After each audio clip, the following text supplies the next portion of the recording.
कहानी की शुरुआत में ही हम आहाना नाम की एक लड़की को देखते हैं जो कि हिमाचल प्रदेश की एक छोटे से शहर में अपना एक नया होटल खोलती है। और अपने इस नए काम के लिए आहाना बहुत एक्साइटेड भी थी और साथ में थोड़ी टेंशन में भी थी। और उस होटल को अच्छे से सजाने के लिए फर्नीचर्स और भी बहुत सारी चीजें मंगवाती है। और इसके बाद एक दिन रात को जो ड्राइवर अपने ट्रक में सारा सामान लेकर आने वाला था वो आहाना को कॉल करता है और कहता है कि बीच रास्ते में उसकी ट्रक खराब हो गई है और ट्रक को ठीक करके आने में बहुत वक्त लग जाएगा। और ऐसे ही बात करते हुए वो ड्राइवर पास के ही एक जंगल में कुछ आवाजें सुनता है और वहाँ पर क्या है ये देखने के लिए वो जंगल के अंदर जाता है। और वो शायद बहुत ही खतरनाक किसी जानवर को देखता है और उसे देखकर ही वो काफी डर जाता है और फिर से अपने ट्रक के पास आ जाता है और ट्रक के अंदर खुद को लॉक कर लेता है। लेकिन वो जानवर ट्रक के छत पर चढ़ जाता है और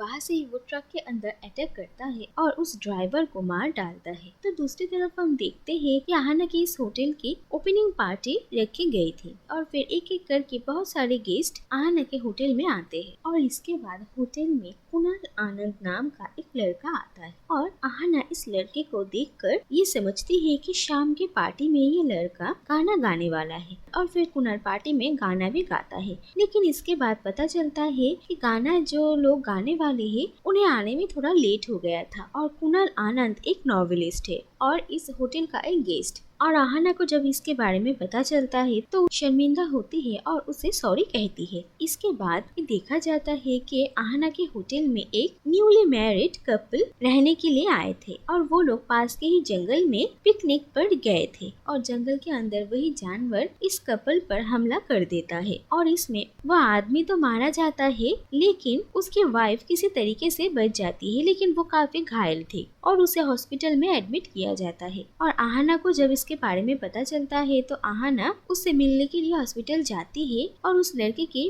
पिता विवाह पर पहुंचते हैं जो कि आहाना को बहुत बुरा भला सुनाते हैं क्योंकि उनकी बेटी और दामाद आहाना के होटल में रहने के लिए आए थे और इसी जगह पर उन लोगों के साथ इतना बुरा हादसा हो गया। और इसके बाद सबको ये पता चल जाता है कि इस जंगल में कोई बहुत ही खतरनाक जानवर रह रहा है और जिसकी वजह से यहाँ पर रहने वाले सभी इंसानों के लिए जान का खतरा है। इसीलिए आहाना के होटल में जितने भी सारे गेस्ट थे उन सबको होटल के बाहर जाने से मना कर दिया जाता है। और सभी गेस्ट इस बात से परेशान होते हैं क्योंकि वो लोग यहाँ पर घूमने के लिए आए थे और अगर जंगल में ही वो लोग नहीं जा सकते तो फिर यहाँ पर रहने का कोई फायदा नहीं। और इन सभी बातों से आहाना बहुत परेशान हो जाती है क्योंकि अगर गेस्ट यहाँ पर रहने के लिए मना कर देंगे और चले जाएंगे तो उसका होटल धीरे धीरे बंद हो सकता है। और कुणाल ये सब कुछ देखकर आहाना की हेल्प करने के बारे में सोचता है और वो अपने जान पहचान के कुछ हंटर्स को बुलाता है और फिर ये देखा जाता है कि वो हंटर्स एक चीता को मार कर लेकर आते हैं जो देखकर सभी बहुत खुश हो जाते हैं। और आहाना को भी ये तसल्ली होती है कि अब उसका काम अच्छे से चलना शुरू होगा और आहाना और कुणाल की अच्छी दोस्ती भी हो जाती है।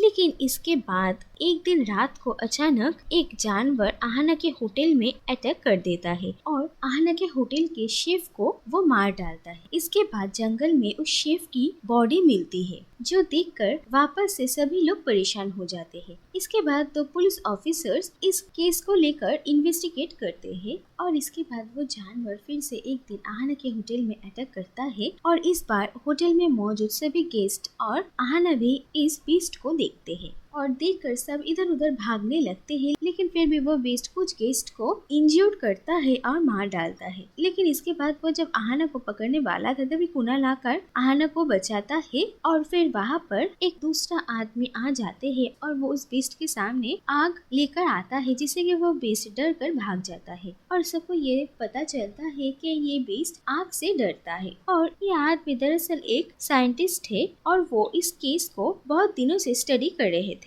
और वो ही ये कहते हैं कि ये बीस्ट दरअसल एक ब्रह्म राक्षस है। और ये सब कुछ देखने के बाद आहाना के होटल से सारे गेस्ट चले जाते हैं और फिर बैंक के दो लोग आहाना से मिलने के लिए आते हैं और उन लोगों को भी यहाँ पर जो कुछ भी हुआ उसके बारे में पता चलता है और वो लोग आहाना को ये कहते हैं कि आहाना ये होटल बेच दे क्योंकि उसके पास इतने पैसे नहीं कि वो बैंक के लोन चुका पाए। लेकिन आहाना उन लोगों को फिलहाल के लिए वहाँ से ये कहकर कहकर भेज देती है कि वो लोग कोई भी स्टेप लेने से पहले आहना को उन्हें नोटिस भेजना चाहिए था और फिर वो उन लोगों को वहाँ से निकल जाने के लिए कहती है। तो दूसरी तरफ कुणाल उस प्रोफेसर से जाकर मिलता है और वो प्रोफेसर कहता है कि इस बीस्ट को मारना इतना आसान नहीं है और अगर कुणाल और आहना अपनी जान बचाना चाहते हैं तो ये जगह छोड़कर चले जाए और वो प्रोफेसर इस बीस्ट को हराने का कोई ना कोई रास्ता जरूर निकालेंगे। लेकिन आहना यहाँ से जाने के लिए तैयार नहीं थी, वो इन सब का मुकाबला करना चाहती थी। इसके बाद आहना कुणाल को अपने पास्ट के बारे में बताती है। आहना कहती है कि कुछ साल पहले उसके पिता को कुछ बिल्डर्स बहुत परेशान कर रहे थे, ये कह करके उन्हें उनका घर इस कंपनी को बेचना पड़ेगा। लेकिन आहना के पिता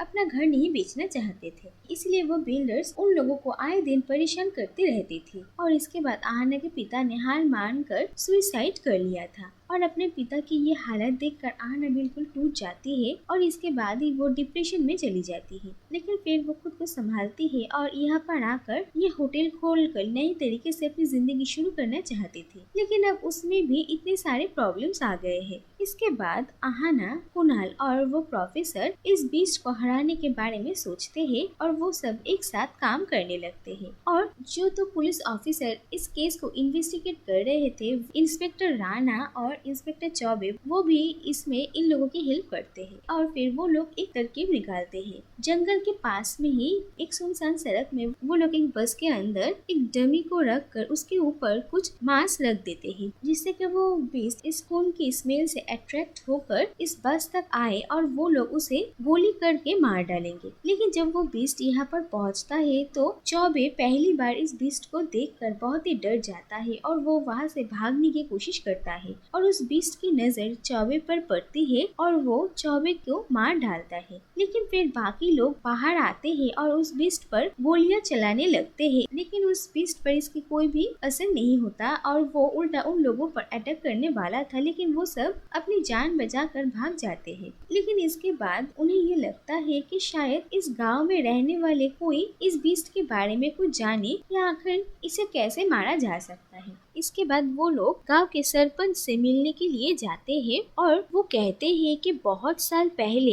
ऐसे ही एक बीस्ट देखा गया था, लेकिन एक हंटर ने उस बीस्ट को मार डाला था और वो बहुत साल पहले की बात थी और अब वो हंटर भी शायद जिंदा नहीं है। लेकिन उस हंटर का एक बेटा था जिनका नाम है डॉक्टर मोगा और वो सरपंच डॉक्टर मोगा से उन लोगों को जाकर मिलने के लिए कहते हैं, शायद वो उन लोगों की कोई मदद कर सके। इसके बाद वो सभी डॉक्टर मोगा को ढूंढने के लिए निकल पड़ते हैं और सब अलग अलग उन्हें ढूंढना शुरू करते हैं और फिर कुणाल और आहना शिमला डॉक्टर मोगा से मिलने के लिए जाते हैं। लेकिन फिर रास्ते में कुणाल आहना को एक सच्चाई बताता है। वो कहता है कि उसका असली नाम कुणाल नहीं बल्कि करण मल्होत्रा है और वो उसी बिल्डर ग्रुप का चेयरमैन है जो कंपनी आहना के पिता से उनका घर खरीदना चाहते थे। और जो कुछ भी हुआ उन सब से वो काफी गिल्टी फील कर रहा था और वो यहाँ पर आहना से माफी मांगने के लिए ही आया था। और ये सारी बातें सुनकर आहना का दिल बिल्कुल टूट जाता है और वो करण से अपना सारा रिश्ता तोड़ लेती है। जो भी हो, इसके बाद आहना डॉक्टर मोगा से जाकर मिलती है और डॉक्टर मोगा से उसे पता चलता है कि इस बीस्ट को सिर्फ उसी हथियार से मारा जाएगा जिस हथियार को कार्तिक पूर्णिमा की रात को ब्रह्मा टेम्पल के तालाब में डुबाया जाएगा। लेकिन कार्तिक पूर्णिमा आने में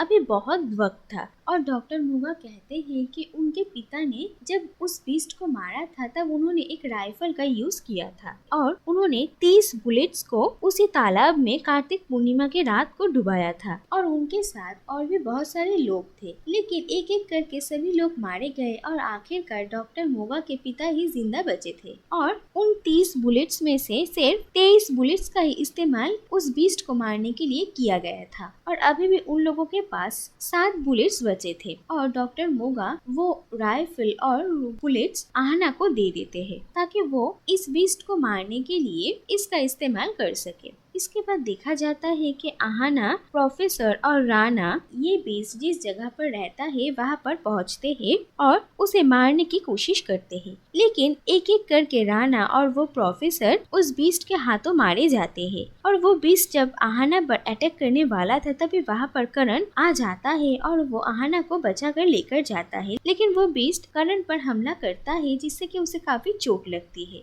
इसके बाद वो लोग किसी तरीके से भागकर वापस आ जाते हैं और आहाना करण से मिलती है और उसे पुरानी बातों के लिए माफ कर देती है और वो लोग एक साथ उस बीस्ट को मारने का फैसला करते हैं। और उनके पास अभी भी 3 बुलेट्स बचे थे और फिर वो दोनों एक प्लान बनाते हैं और आहाना वो बीस्ट जिस जगह से बाहर आता था उस जगह से लेकर अपने होटल के अंदर तक अपना हाथ काट कर खून डाल देती है, जिससे कि वो बीस्ट ये खून स्मेल करते हुए उस जगह पर आकर पहुँचे और वो लोग उसे उस बुलेट से मार डाले। और ऐसा ही होता है, वो बीस्ट आहाना के होटल तक पहुँचता है, लेकिन इसके बाद जब आहाना उसे शूट करती है तो 2 बुलेट्स उस बीस्ट को नहीं लगती, लेकिन फिर आखिर में करण की मदद से आहाना उस बीस्ट को आखिरी बचे हुए उस बुलेट से मारने में कामयाब होती है। इसके बाद हम देखते हैं कि कुछ दिन बीत चुके हैं और आहाना का होटल रीओपन किया जाता है और फिर से